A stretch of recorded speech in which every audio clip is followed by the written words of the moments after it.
Prove that for any rational number alpha and any irrational number beta, the product alpha times beta and the quotient alpha over beta is always an irrational number. তো এই কুৱেশ্যনটোত আমাক দুটা number দিছে এটা হৈছে alpha যোনটো হৈছে এটা ৰেচনেল নম্বৰ আৰু আনটো নম্বৰ হৈছে বিটা যোনটো হৈছে এটা ইৰেচনেল নম্বৰ আৰু আমাক ইয়াতে প্ৰুভ কৰিব দিছে যে ইহঁত দুটাৰ প্ৰডাক্ট এলফা আৰু বিটা যদি কৰি দিওঁ সেই প্ৰডাক্টটো হ'ব এটা ইৰেচনেল নম্বৰ সিমিলাৰলি আমি যদি ৰেচনেল নম্বৰ এলফাটোক ইৰেচনেল নম্বৰ বিটাৰে ডিভাইড কৰোঁ তেনেহ'লে আমাৰ যোনটো আনচাৰ আহিব সেইটো হ'ব এটা ইৰেচনেল নম্বৰ এইটো বস্তু আমি প্ৰুভ কৰিব লাগে ঠিক আছে তেনেহ'লে আৰম্ভ কৰোঁ প্ৰুফটো আমি তো প্ৰথমতে আমি ইয়াতে নোট ডাউন কৰি লওঁ তো ইয়াতে কি দিছে আমাক given alpha is a rational number এইটো হৈছে এটা rational number alpha is a rational number and beta is an irrational number ঠিক আছে এইটো আমাক দিয়া আছে তো আমাক প্ৰুভ কৰিব লাগে যে টু প্ৰুভ দুটা প্ৰুভ আছে ইয়াতে নম্বৰ 1 টো হৈছে যে product alpha times beta is irrational এইটো আমাৰ হ'ব ফাৰ্ষ্ট প্ৰুফ এণ্ড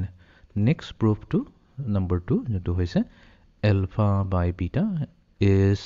ইৰেচনেল ঠিক আছে ইজ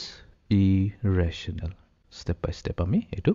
প্ৰুফ কৰিম ওকে তো প্ৰথমতে আমি যেহেতু ইয়াতে দি আছে যে alpha is a rational number and beta is a irrational number তো আমি এটা সাপোজিশনেৰে আৰম্ভ কৰিম সাপোজিশন মানে আমি এটা ধাৰণাৰে আৰম্ভ কৰিম সাপোজ আমি কৈছোঁ যে এলফা টাইমছ বিটা ইজ আমি ৰেচনেল বুলি নকওঁ বিকজ আমাক প্ৰুফহে কৰিব লাগে এইটো ইৰেচনেল হয় তো আমি ইয়াতে এটা কণ্ট্ৰাডিক্টৰী ষ্টেটমেণ্ট এটা ল'ম যে ইয়াৰ উল্টাটো ক'ম আমি ক'ম যে এলফা বিটা লেটছে এইটো হৈছে এটা ৰেচনেল তাৰমানে এলফা আৰু বিটাক যদি আমি মাল্টিপ্লাই কৰি দিওঁ আমি পাই যাম ৰেচনেল নম্বৰ তো ইয়াৰ মিনিংটো কি হৈ গ'ল তাৰমানে এলফা বিটা কৰোঁতে ছাপ'জ আমি এটা আনচাৰ পাইছোঁ যোনটোক আমি গামা পাইছোঁ তো আমি কৈছোঁ যে গামা ইজ অলছ' ৰেচনেল হ'বই লাগিব যদি এলফা বিটা ৰেচনেল হয় তেনেহ'লে তাৰ প্ৰডাক্ট যোনটো আমাৰ আহিব গামা সেইটো হ'ব এটা ইৰেচনেল নম্বৰ অ'কে ঠিক আছে এতিয়া আমি এটা কাম কৰোঁ দুইটা ছাইডতে আমি এই ৰেচনেল নম্বৰে ডিভাইড কৰি দিওঁ ৰেচনেল নম্বৰ দি ডিভাইড কৰা অলপ ইজি হয় তো আমি পাম beta equals to gamma over alpha ঠিক আছে তো এতিয়া প্ৰব্লেমটো কি হৈ যায় ইয়াতে গামা হৈছে এটা ৰেচনেল নম্বৰ আলফাও হৈছে এটা ৰেচনেল নম্বৰ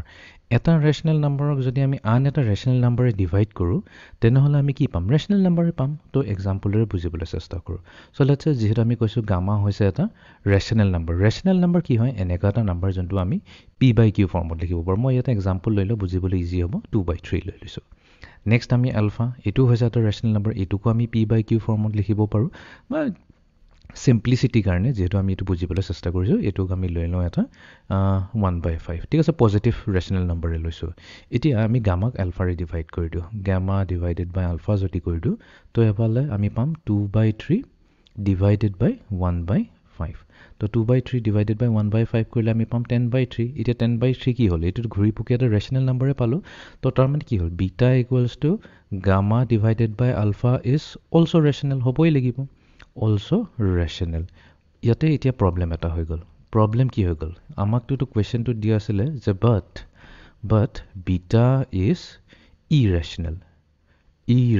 এইটো দি দিছে আমাকতো ইয়াতে দিয়ে থৈছে যে বিটা হৈছে এটা ইৰেচনেল নম্বৰ আমি পাইছোঁ বিটাও হৈছে এটা ইৰেচনেল number which is a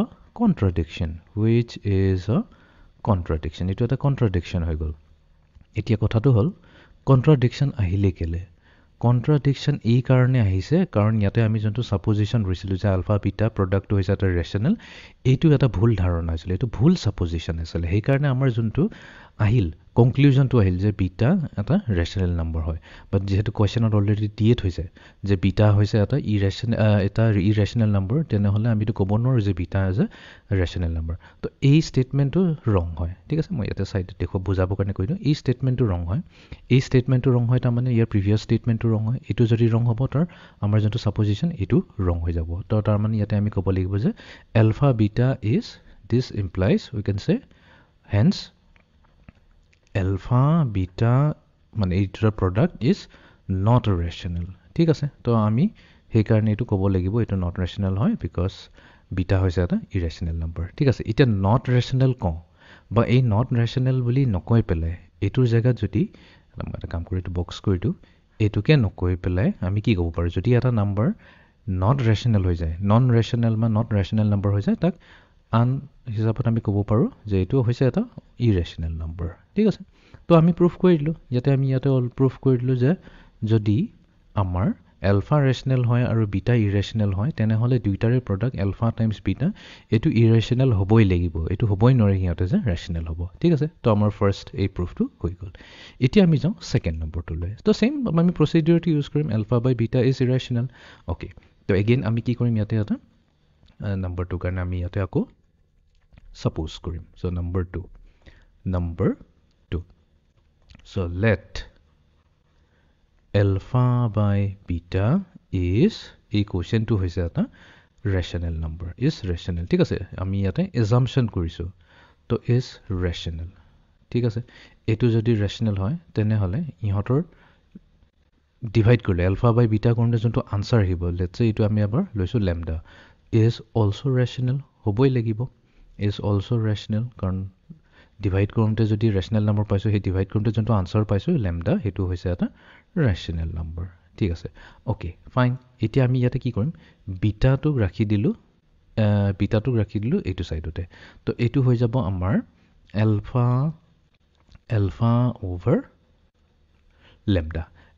over